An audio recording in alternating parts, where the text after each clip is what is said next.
দেখেন কৃষকের ধান পাইকা গেছে কত সুন্দর করে।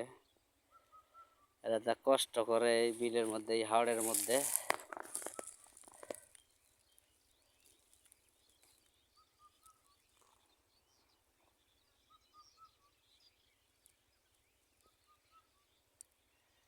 কৃষকের হাসি মাখা মুখ।